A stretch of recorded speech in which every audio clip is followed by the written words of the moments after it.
যদি তুমি ডাকার মতো ডাকতে পারো সেদিন তোমার নিকটে আমি অবশ্যই আসব। তবে হ্যাঁ, তুমি ঘরে গিয়ে কৃষ্ণ ভজনের কথা ভুলে যেও না।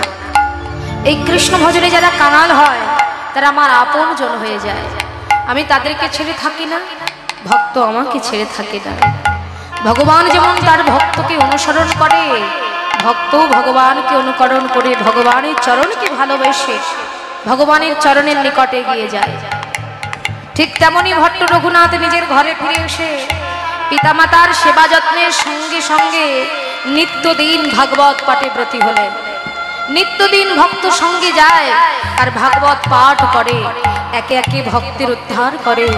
যারা কৃষ্ণ কথা শুনে কখনো কাঁদে না, আজকাল তাদের নয়নে কৃষ্ণ প্রেমের বাড়ি ঝরে। যারা কৃষ্ণ বলে কাঁদে তাদের চরণ ধুলা নিয়ে রঘুনাথ নিজের দেহকে ধন্য করে আর গৌর গৌর বলে আমার গৌর হরিকে স্মরণ করতে থাকে।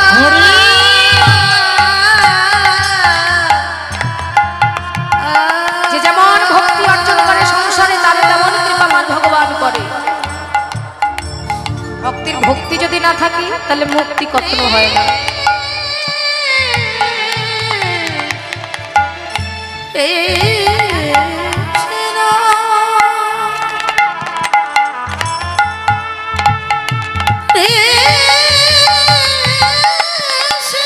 গীতা দান করে হাতে হাতে প্রণাম, হাতে হাতে।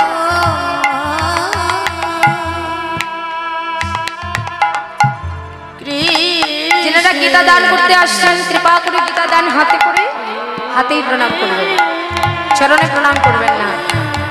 কারণ আমরা কোটি কোটি জন্মের অপরাধী মনুষ্য কুলে জন্ম নিয়েছি, তাই মানুষের চরণে প্রণাম করে কোনো লাভ নেই। ভগবানের চরণে প্রণাম করুন। এখানে গীতা হলো ভগবানের মুখানে শ্রুত বাণী, তাকে আমি অপমান করতে পারবো না, কেউই পারবে না।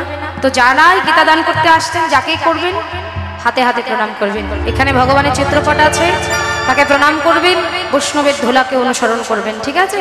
যারা গীতা দান করতে আসছেন জয় রাধে। ভগবানকে ডেকে ডেকে সারা হয়ে যায় করা। যখন একটা মানুষের দেওয়ালিতে পিঠ ঠেকে যায়, হরি বলবার সময় থাকে না। এই জাগতিক জগতের কোনো মানুষ তাকে ভালোবাসে না, সন্তান আদি পরিবারের প্রত্যেকটি মানুষ তাকে দূর দূর করে তাড়িয়ে দেয়।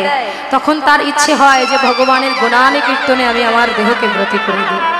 এ জগতের কোনো মানুষ নেই বাবা যে সময় থাকতে থাকতে ভগবানের ভজন করবে, সময় থাকতে থাকতে ভগবানকে ডাকবে। যখন সময় ফুরিয়ে যাবে তখন ভগবানের কথা সবার মনে পড়বে। সময় নেই তো। দিনের শেষে যখন বেলি অবসান হয়ে যায়, এই জাগতিক জগতের বেলি অবসান হলে সেই বেলা আবার প্রতিদিন সকালবেলা উদয় হয়। সূর্য অস্ত গেলে পরের দিন উদয় হয়, কিন্তু মানুষের জীবনের সূর্য যদি কখনো অস্ত চলে যায় সেই সূর্য আর কখনো উদিত হয় না। এটা মনে রাখতে হবে। কোটি কোটি জন্ম ভ্রমণ করে এলাম এই নরকুলে, মানুষ কুলে। মানুষ হয়ে যদি এই জীবনে ভগবানকে ভজন করতে না পারি, এই জীবনে যদি এই জন্মে যদি ভগবানকে ডাকতে না পারি, আর কোনোদিন হবে না, আর কোনোদিন সুযোগ হবে না। কারণ কে বলতে পারে মা আমার পরবর্তী জন্ম পশুর কুলে হবে না, পাখির কুলে হবে না, আমি বৃক্ষ হব না, লতা পাতা হব না। মানুষ হয়েছে, এই জীবনে মানুষ হয়ে যদি ভগবানকে ভজতে না পারি, তাহলে আমি পশু পক্ষী হয়ে কিভাবে ভজবো? যারা ডাকতে পারে না, যারা বলতে পারে না, দুঃখ জানাতে পারে না, তারা কিভাবে ভগবানকে ডাকবে? ভগবানের ডাক যদি মনেও থাকে দেহ করতে পারতে না। তো এই যে মানুষ হয়ে এসেছি না, আমাদের অত্যন্ত ভাগ্য ভালো। কারণ আমাদের হস্ত আছে ভগবানকে প্রণাম করতে, চরণ আছে ভক্ত সঙ্গে যাওয়ার জন্য, কর্ণ আছে কৃষ্ণ কথা শোনার জন্য, নয়ন আছে কৃষ্ণ বলি কাঁদার জন্য। ভগবান বলছে কোলের জীব নিচে মায়ার সংসারে কেঁদে কেঁদে, এই মায়ার জীবের জন্য, মায়ের জন্য, সন্তানের জন্য, পরিবারের জন্য কেঁদে কেঁদে নিজের চোখের জলকে নষ্ট করে দিও না। কাঁদতে হলে একবার আমার কাছে বসে কাঁদো। যদি আমার সম্মুখে তোমার গঙ্গা জলকে দেখতে পাই, সেই সম্মুখ জলে আমি স্নান করতে থাকি। ভক্তের প্রেম জলে ভগবান স্নান করে, এটা ভক্তকে অনুসরণে রাখতে হবে। আজকের দিনটাই শেষ নয়, আগামী দিন। আজকের দিনটা ভালোই যাচ্ছে, সামনে যে দিনটা আসছে বাবা সেই দিনটাই আমাদের মন্দ আসছে। তাই মন্দ দিনের কথা ভেবে জীবনটাকে একটু ভগবানের ভক্তিতে ব্রতী করে দেখুন। এতদিন এত মানুষের জন্য আমরা ভেবেছি, এবার একটু নিজের ভাবনা নিয়ে ভগবানকে ভাবতে হবে, ভগবানের চরণকে পুজো করতে হবে। কারণ এই কলিযুগে আর কতদিন সময়, বড় যে আর কতদিন বাঁচবো মা? বেশি দিন বাঁচবো আমরা? আমাদের পরমায়ু তো 60 বছর। কি আছে ওইদিকে? কি আছে? স্থির হয়ে বসে থাকো। বড় যে 60 বছর বাঁচি না, 60 বছর কি সবাই বাঁচতে পারে? মায়েরা বলুন, 60 বছর কি সবাই বাঁচতে পারে? কেউ 50-এ, কেউ 40-এ, কেউ 45-এ, কেউ 30-এ, কেউ 35-এ, কেউ 20-তেও চলে যাচ্ছে। যায় কিনা বাবা? কার মৃত্যু কখন কিভাবে লেখা আছে আমরা কেউ জানি না। তো এলাম আর চলে গেলাম, সারা জীবন ঘুমিয়ে সংসারের সবকিছু নিয়ে চলে গেলাম, আর ভগবানকে পেয়ে যাব না? বারবার এই আসরে জমিতে আসবো আর যাবো, আসবো আর যাবো, এটাই আমার কাজ? আমার কাজ হলো ভগবানের কাছে উদ্ধার পাওয়া। ভগবান দেবব্রত ভীষ্মকে একটা কথা বলেছিলেন, আপনাদের মনে আছে কিনা আমি জানি না। যে মহাভারতের সৃষ্টি হয়েছিল, যে ধর্ম সংস্থাপন করার জন্য ভগবান যে কুরুক্ষেত্রে যুদ্ধ করেছিল, সেখানে দেবব্রত ভীষ্মকে ভগবান চেতনা দান করেছিল। মনে আছে? কুরুক্ষেত্রের যুদ্ধের যে জায়গাটা, সেখানেই তিনি চেতনা দান করেছিলেন দেবব্রত ভীষ্মকে। তিনি ভগবান শ্রীকৃষ্ণকে বলেছিলেন যে তুমি এমন ছলনা করো বাসুদেব কৃষ্ণ, তোমার ছলনার ফাঁদে যারা পড়বে তাদেরই মৃত্যু হবে, আর তুমি ভেবেছো তুমি তোমার ফাঁদে আমাকেও ফেলবে? ভগবান বললেন যে এ কেমন কথা, আমি ফাঁদে ফেলতে আসিনি। দেবব্রত ভীষ্ম, মহারথী ভীষ্ম, আপনাকে চেতনা দান করার জন্য আমি এসেছি। আমার চেতনা? আমি ভগবান পরশুরামের শিষ্য, তাহলে আমাকে চেতনা দেওয়ার তুমি কে বাসুদেব কৃষ্ণ? ভগবান বললেন তুমি আমাকে চিনতে পারলে না। তাই নিজের গণ্ডির ভেতরে তাকে নিয়ে তাকে চেতনা দান করেছিলেন যে সারা জীবন তো তুমি অন্যের জন্য করে এসেছো, সেই অন্যের জন্য করতে গিয়ে তুমি কত মানুষের কাছে অন্যায় করেছো তুমি জানো? সেই অন্যায় করতে করতে করতে করতে তোমার দেওয়ালিতে পিঠ ঠেকে গেছে। এবার সমর্পণ করো, আত্মসমর্পণ করো, আর কত করবে? এবার নিজের জন্য কিছু করো। এত কিছু এদের জন্য করার পরেই তুমি যাবে কোথায় ভেবে দেখেছো? সারা জীবন কি ওই হস্তিনাপুরের ভূমিতে তোমার থাকার সৌভাগ্য হবে? তোমাকে তো কোথাও না কোথাও যেতে হবে। তুমি যেতে চাও কোথায়? স্বর্গে? স্বর্গে যদি তুমি যাও, আবার তুমি এই পৃথিবী লোকে ফিরে আসবে, আর অন্যের জন্য বারবার শুধু করেই যাবে।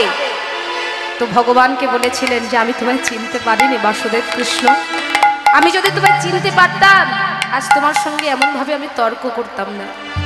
আমি বুঝতে পেরেছি আমি গঙ্গাপুত্র ভীষ্ম, প্রতিজ্ঞা ভঙ্গ করলে অন্যায় হয়, অপরাধ হয়, তার সাজা হয়, কিন্তু সেই প্রতিজ্ঞা ভঙ্গ না করার কারণে যাদের ভালো করতে গেছো তাদের কারণে তোমার অপরাধে অপরাধে দেওয়ালিতে পিঠ ঠেকে গেছে। এটার সংশোধন একমাত্র এই কুরুক্ষেত্রের যুদ্ধেই হতে পারে। তোমার হাত দিয়ে যদি ধর্ম সংস্থাপন হয় তবেই হবে। তুমি ন্যায় পাইয়ে দাও, পাণ্ডবদেরকে ন্যায় পাইয়ে দিলে কিছুটা অন্তত এই শেষ জীবনে তুমি ভালো করে যাবে। ভগবানের কাছে বলেছিলেন যে হে বাসুদেব কৃষ্ণ, যদি জীবনে কিছু সমর্পণ করতে হয়, আমি কারোর কাছে আত্মসমর্পণ করিনি, আজ আমি তোমার চরণে আত্মসমর্পণ করে দিলাম। তুমি আমার জীবনে উত্তরায়ণ। 6 মাসের দ্বন্দ্ব একদিনে এক দ্বন্দ্বে ভগবান ঘটিয়ে দিলেন। 6 মাস থেকে দক্ষিণায়ন আর 6 মাস থেকে উত্তরায়ণ, আর 6 দ্বন্দ্বে ভগবান সেই উত্তরায়ণ করে দিলেন তার জীবনে। দেখুন এই জাগতিক জগতে ভগবান কাকে কিভাবে চেতনা দান করবে এটা আমরা কেউ জানি না। যেহেতু আমরা এই হরিবাসর যজ্ঞে এসে পেরেছি, সবাই সবার জন্য এসেছি, তো আমাদের এখানে পাওয়ার কি আছে মা? এমন কিছু পাওয়ার নেই ভক্তি ছাড়া। ভক্তিতেই হলো জীবের মুক্তি। ভক্তিটাকে যদি অর্জন করে যেতে না পারি তাহলে জীবনে আর কিছুই লাভ করা যাবে না। এই জীবনে যদি ভক্তিটাই লাভ না হয় তাহলে আর কি লাভ? কি পাবো আমরা? ধন সম্পদ পরিবারের আর মানুষগুলো কেউ কোনোদিন আমার সঙ্গে যাবে? তাহলে কেউ যখন আমার নয়, আমার বলে যদি কিছু থাকে তাহলে আমার গৌরাঙ্গের চরণে কেবল আমার আছে। তাই গৌর হরি বলছি, হে ভক্তগণ, মিছি মিছি অন্য কিছু না কিনে নিয়ে এসো এসো আগেবার হরি বলে আমায় কিনে নাও না, হরি বলে একবার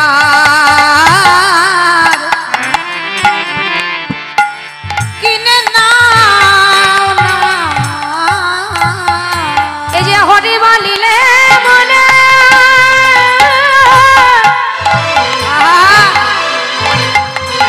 মনে শান্তি পাবে। এসো এসো একবার হরি বলে আমায় কিনে নাও না। ওগো হরি বলিলে মনে শান্তি পাবে। একবার প্রেমামিষে বদনে হরি বলো না। হরি বলিলে মনে শান্তি পাবে। প্রেমামিষে একবার হরি বলো না। বলিলে মনে শান্তি পাবে। প্রেমাবেশে একবার হরি বলো না। হরি বলিলে মনে শান্তি পাবে। প্রেমাবেশে হরি বলো না। হরি বলিলে মনে শান্তি পাবে। হরি বলে একবার কিনে নাও না। যারা হরি হরি বলে তারা ভগবানকে কিনতে পেয়ে যায়। আর হরি নামে যে শান্তি আছে সেটা তো অন্য জায়গায় নেই মা। আছে কি বাবা? হরি নামে যে শান্তি আছে এই শান্তি কি অন্য কোথাও আছে? তা যারা হরি বলে তাদের প্রীতি আমার গৌর হরি পড়ে যায়। তাই আজকে গৌর হরি যারা হরি বলেছে তাদের জন্য মূরতি ধরেছে। কে মূরতি? পদকবি লীলার এক প্রান্তে দাঁড়িয়ে রচনা করলেন, আহা প্রীতি মূরতি কে ওরে রূপ সারূপ ধরো। আর প্রীতি মূরতি মূরতি দিয়ে রূপ স্বরূপ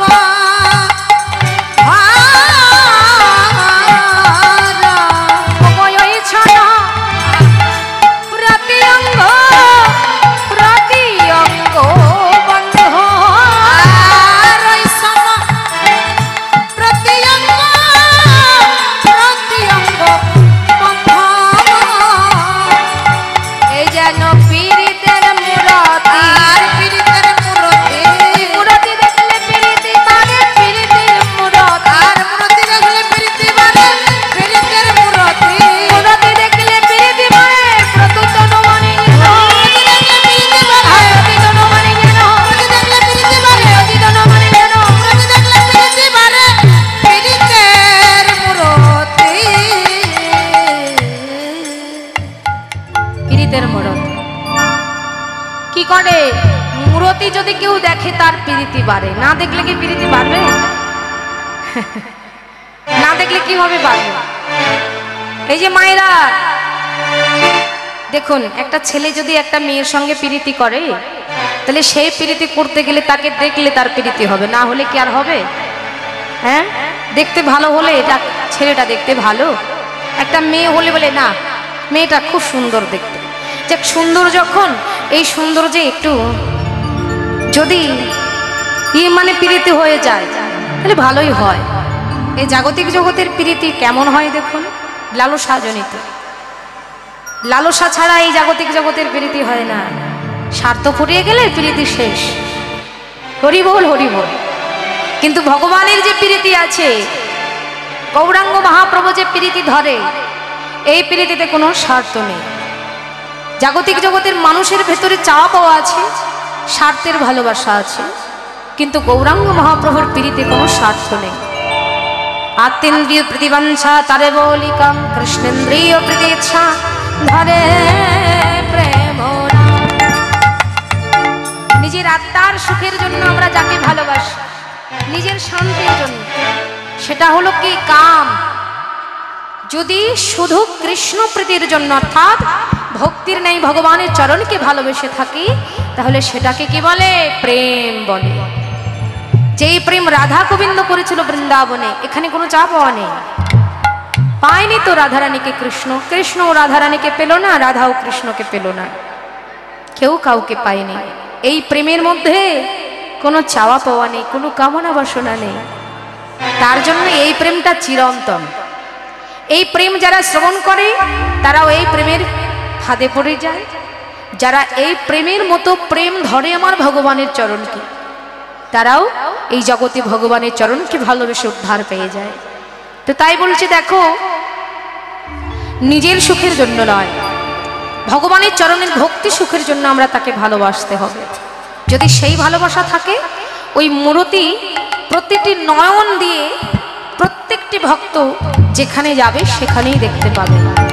যেমন ভক্ত প্রহ্লাদ বলেছিল তার বাবাকে, যখন হিরণ্যকশিপু ভক্ত প্রহ্লাদকে জিজ্ঞাসা করেছিল যে তোমার ভগবান কোথায় কোথায় থাকে, তো প্রহ্লাদ বলেছিলেন আমার ভগবান সব জায়গায় বিরাজমানিত হয়।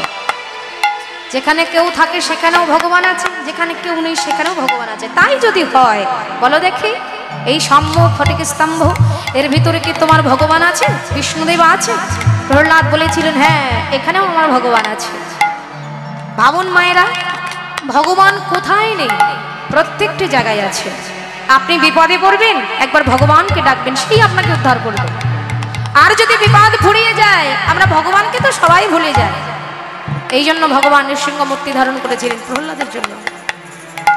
ফটিক স্তম্ভের মধ্যে থেকে নৃসিংহ মূর্তি ধারণ করে তিনি বেরিয়েছিলেন। এই নৃসিংহ মূর্তিকেও আমাদেরকে পুজো করতে হয়, এই নৃসিংহ মূর্তিকেও আমাদের ভজন করতে হয়। যারা নৃসিংহ মূর্তির অর্চনা করে, শৃঙ্গার করে, তারাও ভগবানের ভগবত ভক্তি লাভ করে, ইহা শাস্ত্রে বলে। তাহলে ভগবান কোথায় নেই গো? সব জায়গায় আছে। তো এই যে সাধু গুরু বৈষ্ণব সঙ্গে, এই যে ভক্ত সঙ্গে, এখানেও ভগবান আছে।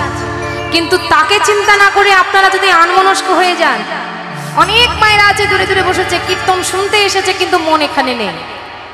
কেন বলুন তো? কারণ এখান থেকে যদি কর্ণটা আমার ঠিক থাকে, তাহলে তো কৃষ্ণ কথা শুনবে, না হলে শুনবে কিভাবে? মন স্থির করতে হবে মা। মন স্থির না করলে ভগবানের ভক্তি কখনো হৃদয়ে আসবে না। আপনি যদি মনে করেন সারা জীবনে একদিন হরিনাম করে ভগবানের কাছে যাব, জীবনেও সম্ভব নয়। এইভাবেই করতে হবে। ভগবান পরীক্ষা করছে, হই হই হচ্ছে, গন্ডগোল হচ্ছে, চেঁচামেচি চলছে, সেখানেও যদি তুমি আমাকেই ডাকো ভক্ত, তুমি সেখানে আমাকেই পাবে। কোথায় ভগবান? ভগবান সব জায়গায় আছে, শুধু তাকে অনুকরণ করতে হবে। আজকে তিনি মূরতি ধরেছে, প্রীতি মূরতিকে রূপ সর্বধর ইচ্ছন প্রতি অঙ্গবদ্ধ। ভগবানের সর্বাঙ্গে প্রীতি, কোথাও প্রীতি না থাকা নয়, প্রীতি সব জায়গায় আছে। কোথায় কোথায় আছে? হ্যাঁ, এই যে মায়েরা, আহা গো কি অবস্থা! প্রীতি কোথায় আছে? চোখে চোখে দৃষ্টি না হলে প্রীতি বোঝা যায়? তাহলে মানুষের শুধু চোখেই আছে, মুখেও আছে? না না না, মানুষের সব জায়গায় প্রীতি থাকতে পারে না, কিন্তু ভগবানের সর্বাঙ্গ প্রীতিময়। একটা ক্ষীরের পুতুল যদি আপনি তৈরি করেন, কোনো জায়গায় তার খারাপ লাগবে? হাতে কামড়ালেও মিষ্টি, নাকে কামড়ালেও মিষ্টি, চরণে কামড়ালেও মিষ্টি, কারণ সেটা ক্ষীরেরই পুতুল হয়। অমৃতময় সৃষ্টি করেছেন এই জগৎ বিহারী ভগবানকে, নিজেই নিজেকে সৃষ্টি করে জগতে এসেছেন জগৎজীবের সঙ্গ করতে। সেই ক্ষীরের পুতুলকে যদি কেউ একবার নয়নে দেখে, তার প্রীতিতে সে পড়বে না? ভগবান বলছে এই ভক্তের মধ্যে আমি বিরাজ করি। প্রত্যেকটি আত্মার মধ্যে পরমাত্মা চৈতন্য ভগবান বিরাজমানিত। তা ভক্তের বদন দৃষ্টি করে যদি তুমি আমাকে অনুকরণ করো, তাহলে তুমি বুঝতে পারবে যে আমি এখানে আছি। সেই প্রীতির মূরতি আমি নিজেই ধরে এসেছি। যদি তুমি আমাকে দেখো, তাহলে তুমি আমার কৃপা পাবে, না হলে পাবে না। তো ভগবানকে দেখার স্বাদ কার আছে? সবারই আছে, দেখার যোগ্যতা নেই। কারণ ভক্তি ছাড়া কখনো ভগবানকে দেখা যায় না। শুধু ভক্তি থাকলে কি ভগবানকে দেখা যায়? না, অনুরাগ থাকতে হবে, অনেক গুণ থাকতে হবে। গুণ ছাড়া ভগবানের কৃপা কখনো পাওয়া সম্ভব নয়। আমরা দেখবো এমন আশা করি না, তার কৃপা পেলেই যথেষ্ট। মানুষ হয়ে এসেছি তো, ভগবানের কৃপাটুকু যদি আমাদের মতো নরাধম জীবের প্রতি হয়ে যায়, হরি নাম প্রেমে যদি আমরা সবাই প্রতি হতে পারি এই জগতে আর কিছু না। না আমার কাছে না, সবার কাছে আছে আমার প্রেম, সবার কাছে প্রেম আছে বলেই বলছি ভক্তগণ।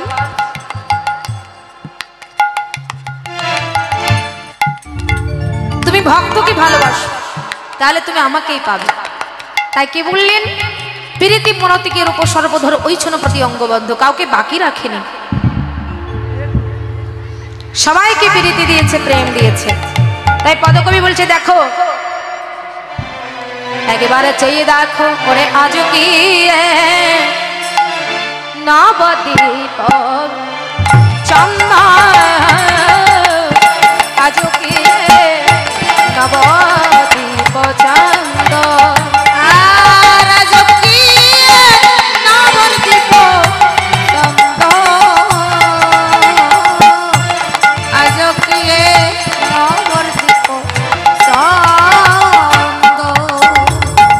আবার কামিনী কাম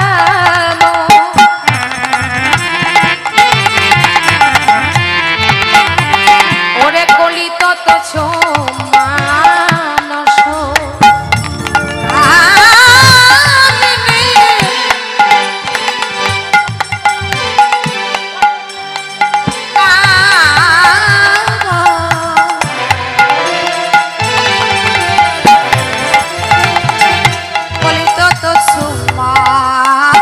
মানস গতি অছু গতি অছু গজজিনী